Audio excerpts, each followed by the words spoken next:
अस्सलामुअलैकुम नाज़रीन, मैं मोहम्मद असलम हुसैन सियासत की आलमी ख़बरों में आप सबका इस्तकबाल करता हूँ। पेश है दुनिया भर से आज की कुछ अहम खबरें। रूस ने यूक्रेन के कई शहरों पर आज मिसाइल दागे हैं। इस दौरान पोलैंड के एक गांव में भी धमाका हुआ है। ऐसे में पोलैंड ने आज अपनी कौमी सलामती कौंसिल और काबीना का हंगामी इजलास तलब किया। दूसरी जानिब रूसी वजारत दिफा ने रूसी मिसाइल पोलैंड में गिरने की खबरों की तरदीद की है। यूक्रेन की जानिब से इस तनाव को बढ़ाने के मकसद से जानबूझकर सियालंगेजी करार दिया गया है। रूस और यूक्रेन के दरमियान जंग को 9 माह मुकम्मिल होने को हैं। उधर रूस ने यूक्रेन के कई शहरों को तबाह कर दिया है, तमाम यूक्रेन ने कुछ शहर वापस लेने का दावा भी किया है। अमेरिका और नेटो इत्तेहादी इस धमाके की तहकीकात कर रहे हैं जिसमें पोलैंड में 2 अफराद हलाक हुए हैं। लेकिन रॉयटर्स के मुताबिक अमेरिकी सदर जो बाइडन का कहना था कि इब्तिदाई मालूमात से पता चलता है कि धमाका रूस की जानिब से दागे गए मिसाइल से नहीं हुआ। जो बाइडन ने आज चारशंबे के रोज इंडोनेशिया के बाली में G20 सरबराह इजलास के मौके पर यूक्रेन की सरहद के करीब पोलैंड के एक गांव में हुए मौलिक धमाके के बाद एक हंगामी इजलास तलब किया। यूक्रेन और पोलैंड के हुक्काम का कहना है कि धमाका जिसमें 2 अफराद हलाक हुए हैं रूसी साख्ता मिसाइल की वजह से हुआ। ये पूछे जाने पर कि क्या ये कहना कबल अज़ वक्त है कि मिसाइल रूस से लॉन्च किया गया था, जो बाइडन ने कहा कि मिसाइल के रास्ते से आने वाली इब्तिदाई मालूमात इसके खिलाफ है। मैं ये कहना नहीं चाहूँगा जब तक हम इस मामले की मुकम्मल तहकीकात नहीं कर लेते। पोलैंड में मिसाइल हमले पर रूसी पार्लियामेंट में एक बयान जारी किया है। क्रेमलिन ने कहा कि रूस का पोलैंड में हुए हमले से कोई ताल्लुक नहीं है। रूस ने पोलैंड के मिसाइल हमले में 2 अफराद की हलाकत का जिम्मेदार यूक्रेन पर आयद किया है। रूस ने आज चारशंबे को पोलैंड में हुए मौलिक धमाके का जिम्मेदार यूक्रेन को ठहराया है।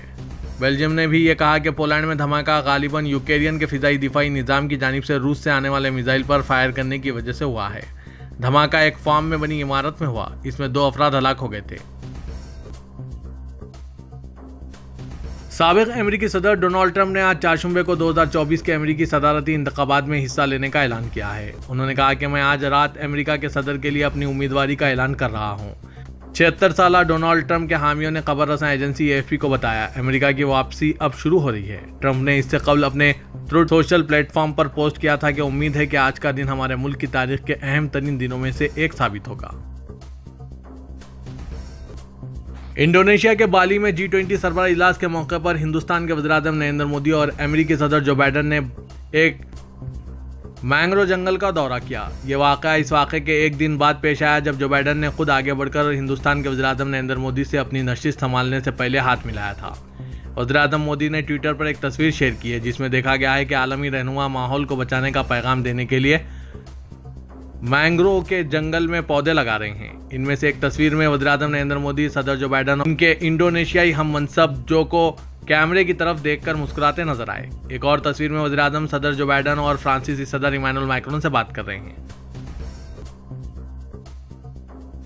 इजराइल के ज़ेरे कंट्रोल ईस्टर्न पैसिफिक शिपिंग ने आज कहा कि एक टैंकर को ओमान के साहिल से टकरा गया, जिससे हल को मामूली नुकसान पहुंचा और ना ही गैस के तेल के कार्गो को कोई नुकसान पहुंचा।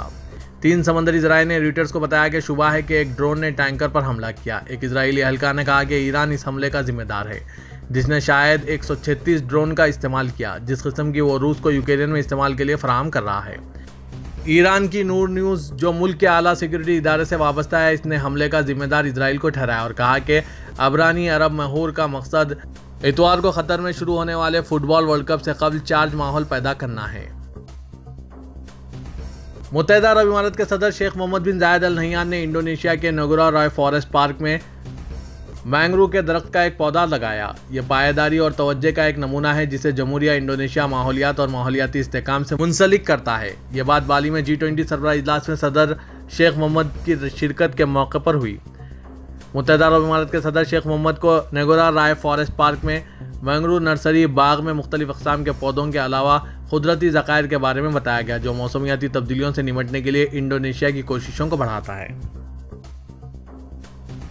ब्लैक हैट दुनिया के सबसे बड़े टेक्नोलॉजी इवेंट ने सऊदी अरब के रियाज में मशरूक़ सतह के अपने पहले एडिशन का आगाज़ किया, जिसमें 200 से ज़्यादा बैनुल-अक़वामी मुक़र्रिरीन और 30,000 ज़ायरीन की शिरकत मुतवक्के है।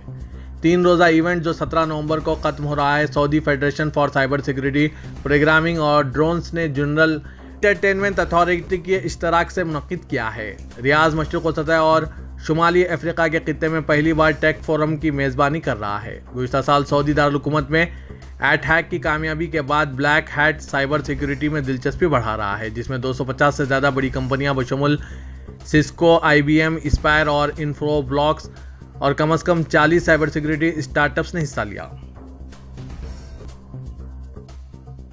सऊदी प्रेस एजेंसी ने रिपोर्ट किया है कि दमाम हवाई अड्डा कंपनी ने कतर में 2022 फीफा वर्ल्ड कप की तरफ जाने वाले शायकीन के इस्तकबाल के लिए तैयारियां मुकम्मल कर ली है।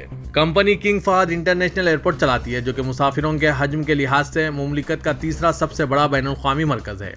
दमाम एयरपोर्ट्स कंपनी ऑपरेट्स ने कई सहूलियात का आगाज़ किया है, जिसका आगाज़ तवील मुद्दती पार्किंग से होता है, जिसमें 3000 से ज़्यादा गाड़ियाँ रखी जा सकती है।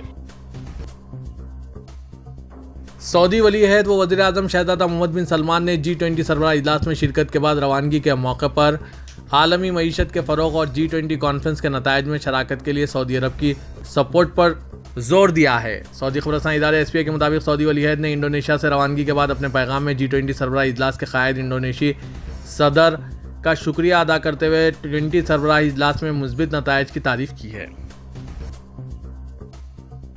पाकिस्तान के साबिक़ वज़ीर आज़म और तहरीक इंसाफ के सरबराह इमरान खान ने कहा है कि वो मुत्तहदा अरब इमारात में मौजूदा कारोबारी शख्सियत उमर फारूक ज़हूर के खिलाफ कानूनी चाराजोई करेंगे। इमरान खान की जानिब से ये ऐलान उमर फारूक ज़हूर की जानिब से एक निजी टेलीविज़न चैनल को दिए गए इंटरव्यू के बाद सामने आया है। अरब न्यूज़ के मुताबिक इस इंटरव्यू में उन्होंने कहा था कि $20 लाख देकर वो घड़ी खरीद ली थी, जो इमरान खान को सरकारी तोहफे के तौर पर मिली थी। ताज़ा तरीन सर्वे के मुताबिक पाकिस्तान में हालिया दिनों में 60% अफराद ने औसतन दिन में 1 घंटा व्हाट्सएप इस्तेमाल किया है। आज 4 शुमे को जारी किए गए गैल्प एंड गेलानी के सर्वे के नतायज के मुताबिक पाकिस्तानी औरतें मर्दों से ज़्यादा व्हाट्सएप इस्तेमाल करती हैं। सर्वे में मुल्क भर से मर्द और ख़वातीन से पूछा गया कि गुज़िश्ता दिनों के हवाले से सोचते हुए बताएं कि दिन का कितना हिस्सा आपने व्हाट्सएप पर सर्फ किया।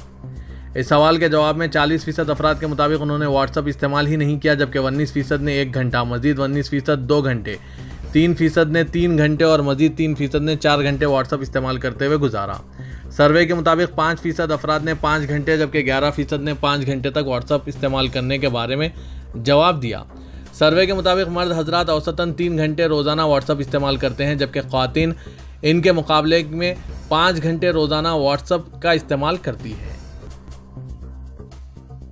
पाकिस्तान के साबिक़ वज़ीर आज़म और चेयरमैन तहरीक इंसाफ इमरान खान ने लाहौर में सीनियर सहाफ़ियों से मुलाकात में गैर रस्मी गुफ्तगू के दौरान कहा कि हम आर्मी चीफ की तैनाती के मामले को पीछे बैठकर देख रहे हैं। इससे पहले PTI चीफ ने अपने कई बयानात में कहा था कि वो नवाज शरीफ और आसिफ अली जरदारी को नया आर्मी चीफ नहीं लगाने देंगे। ताहम गुज़िश्ता 1-2 रोज़ से इनके इस मौक़िफ़ में नरमी देखी जा रही है।